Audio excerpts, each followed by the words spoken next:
What's going on YouTube? It's your boy Tony D2Y checking in once again. We are back at it like a motherfucking crack addict, man. Today with a movie review. Now you're wondering like, what the hell? What are you doing movie reviews for? Guys, I love to go see movies, and I had to do this. After seeing this movie Get Out 2 times in the past 2 weeks, I had to say, let me just start doing some movie reviews because I love going to see movies. Now, this being my first one, I know I'm kind of late, but I took my time. I wanted to think about what I was going to talk about and get straight into it. And I really wanted to talk about things that maybe you have missed in the whole movie that, you know, didn't even know existed or something. There's many of things that I saw the first time around that I didn't catch until I saw it the second time around. The movie budget was for $4.6 million and so far has grossed $76 million.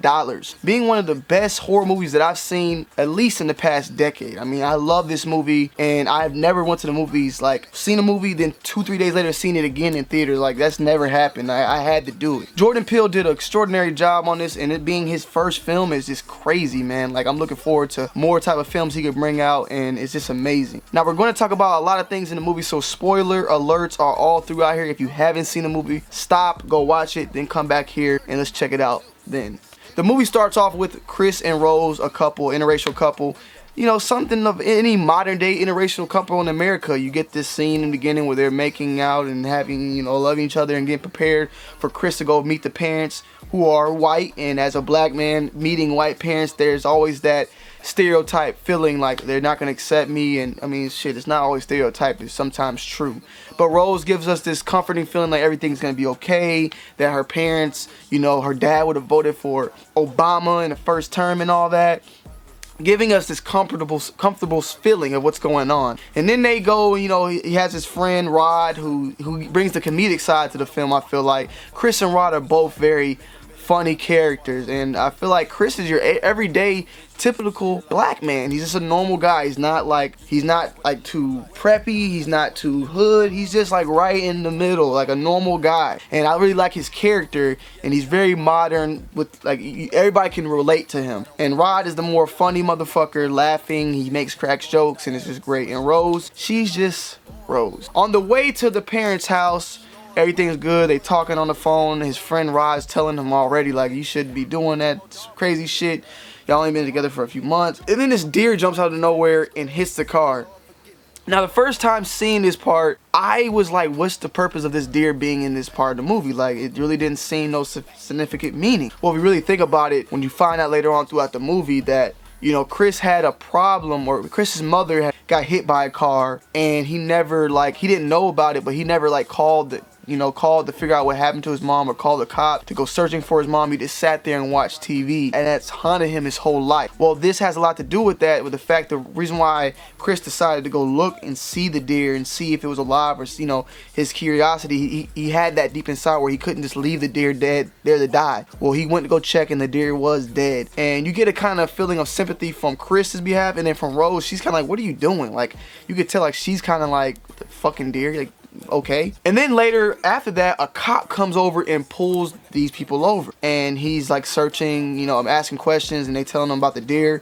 And then they ask Chris, you know, let me see your ID, and Rose is bucking about it, like, no, what the fuck, like, why are you gonna check his ID? Now in that part of the movie, I'm like, damn, she's standing up for him. No, wrong. What Rose is actually doing is she's trying to lose her paper trail, guys. She doesn't want this cop to get Chris in the system, so when Chris is getting captured or whatever, that people go looking for him. When you get, you know, pulled over by a cop and they run your plate and all that, that stuff is all like, you know, documented, you know what I'm saying? Especially if you get a ticket or whatever. They didn't want no documentation, so that's why she was tripping so much about getting his ID. And then, you know, when Chris comes up missing, there, like a cop's like, oh, we stopped this lady named Rose and Chris, you know, blah blah blah over here, and then they go searching for him. They're just trying to erase that, you know what I'm saying? That's the plan behind that.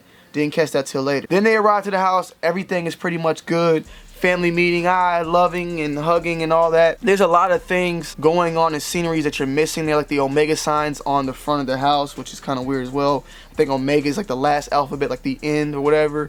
And you meet the parents, everything seems good. They're asking like how long they've been together for, and his dad's talking about how bucks are just like they need to be less of them in this world. And you're kind of hearing how he's talking about these bucks, and it's kind of similar to like as if he was saying these bucks, meaning these black people. There's some terminology with buck and black people that I saw on the internet about this, I can't fully remember what it was, but the way he talks about the Bucks is just like, we need to get rid of them. If this world had less of them, this world would be so much a better place. Like, he's saying stuff like that, and that's some like racist, you know, words going on. You get a little run around the house. His dad shows him pictures of his older father, and telling him how he got beat by Jesse Owens, and that he almost got over it. Right there's a cue, like a high point that everybody misses. His dad lost to Jesse Owens in the Olympics for Berlin, and his dad never got over it. Well, that's leading us to the reason why his dad is inside of Walter, one of the guys that's doing wood and all that around there. We'll get to that a little bit later. But then, you know, the family sit outside, they do a little chilling and all that, and then you meet the other character. Well, you already see her later on through the day.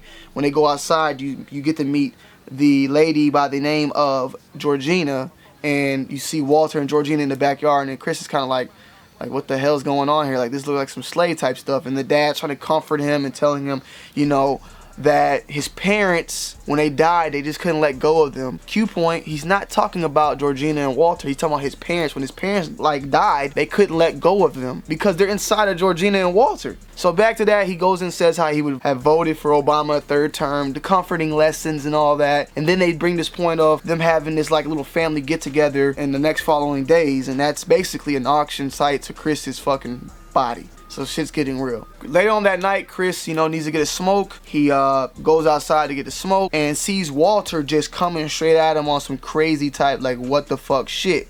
And at the time, I'm like, what the fuck shit? You know what I'm saying? Well, later on, you figure out, like I said, Dean's dad was a runner. He lost to Jesse Owens. Dean's dad is inside of Walter, guys. So right then, Dean was doing a morning exercise, which later on he asked Walter, like, what were you doing? Walter like, I'm sorry for scaring you. I was doing a little exercise. Like, working you good out here, huh? Nothing I don't want to be doing. Like, yeah, Dean's dad was trying to run, like, fucking get, you know, just running in a black man's body. He's more athletic, you feel what I'm saying? And you see a whole bunch of these little things going on like throughout the day, and that's why also, like, you know, Walter and Georgina always are covering their heads because they have these scars.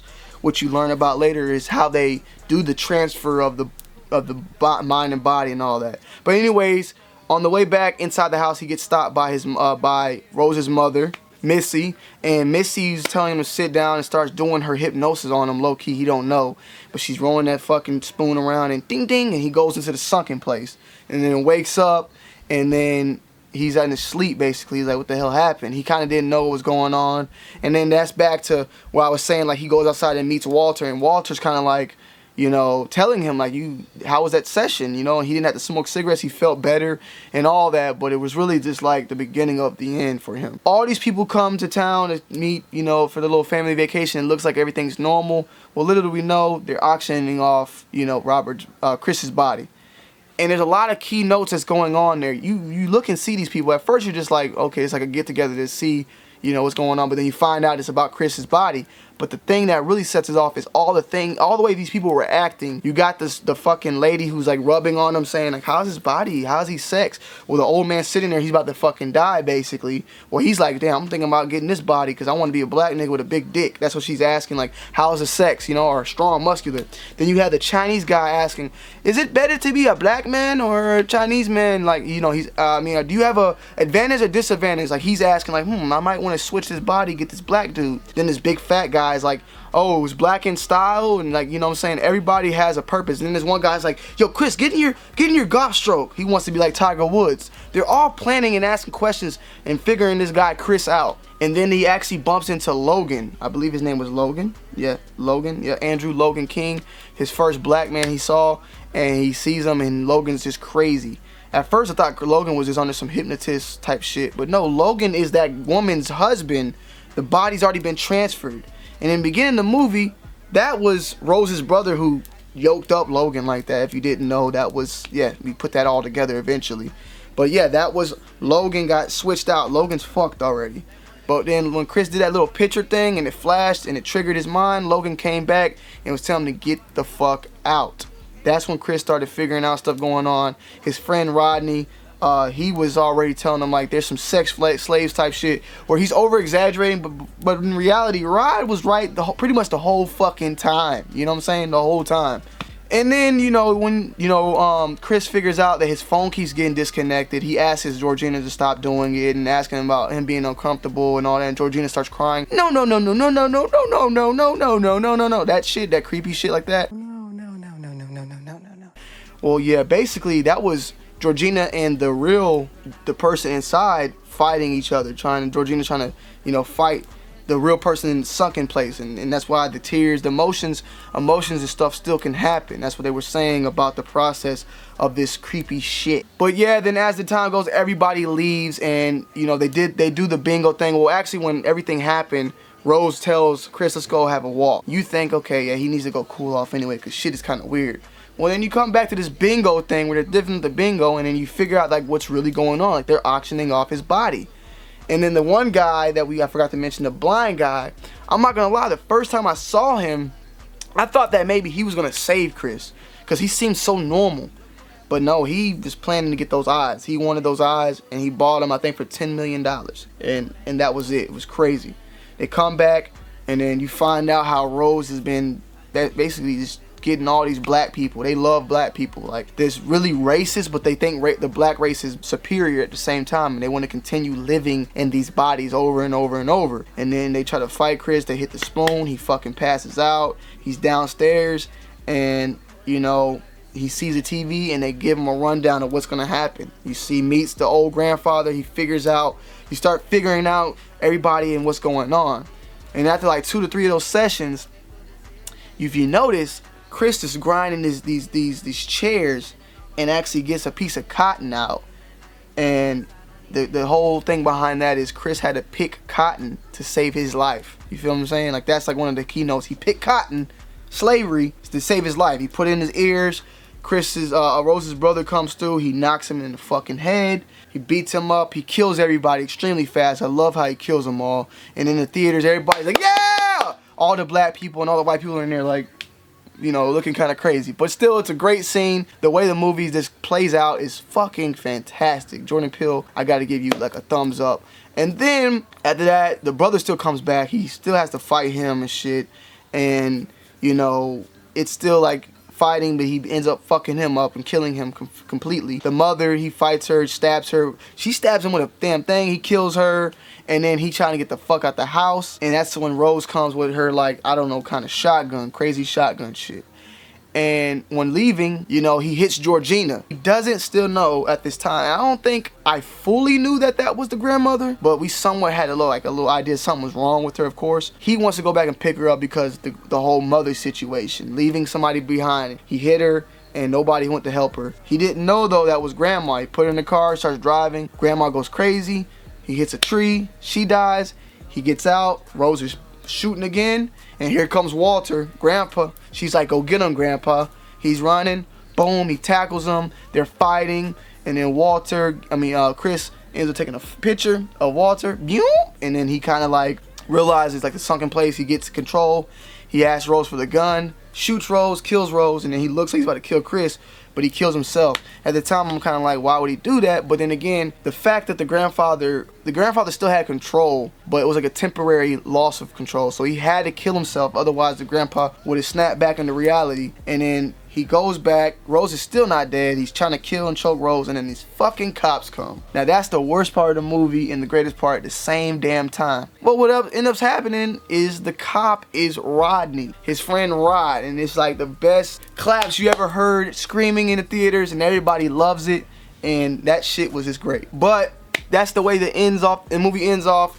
There's a lot of like hidden messages throughout the movie that you got to go back and see for yourself, and it's just crazy. If you find any other hidden messages, feel free to leave it down below. Let me know you guys' thoughts and opinions on this review, and I hope you guys enjoyed the video. Leave a like, comment down below, and subscribe, and I'm going to see you guys on the next video. It's your boy Tony D2 Wild. I'm checking in. I'm checking out. Peace. Working you good out here, huh? Nothing I don't want to be doing.